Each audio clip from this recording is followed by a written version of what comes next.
Bonjour à toutes et à tous. Moi, je travaille au CFPPA de Montmoreau dans le Jura. Le Jura, c'est comme un petit département de 250 000 habitants.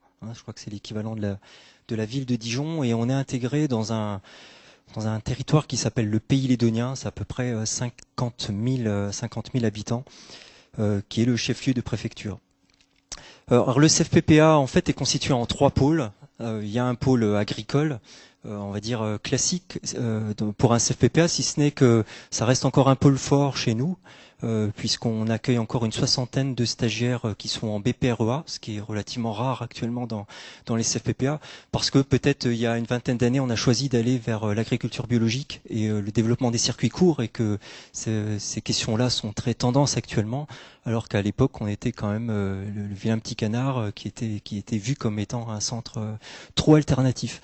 Donc voilà, un pôle agricole, un pôle tourisme, qui lui aussi a une vingtaine d'années, et un pôle qu'on va intituler animation et ingénierie territoriale, qui s'appuie pour beaucoup sur une formation d'agent de développement que l'on conduit également depuis 22 ans.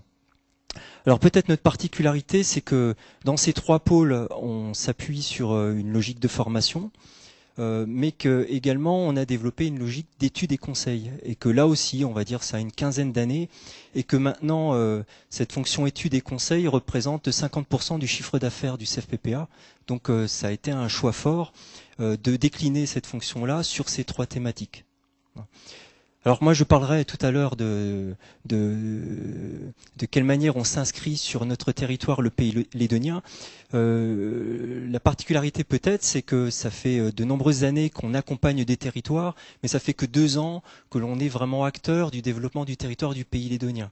Donc lorsqu'on parle de territoire, c'est vrai qu'on est plutôt, nous, dans une logique de territoire à géométrie variable, puisqu'on est autant amené à accompagner des projets de communautés de communes que des projets de pays, mais également d'intervenir à l'échelle départementale ou régionale dès lors qu'il y a la mise en place d'une démarche de projet.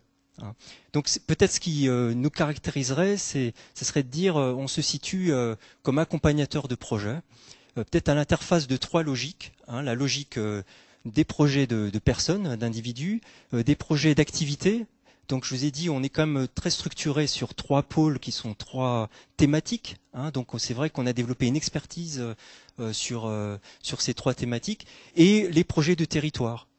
Et c'est ce qu'on essaie de jouer, c'est de se dire, dès qu'on est sur des approches territoriales, on est sur des situations complexes. Et nous, on a une culture à la fois des projets des personnes, la culture de l'activité, et on a cherché à comprendre comment fonctionnaient les territoires et donc à avoir une approche transversale.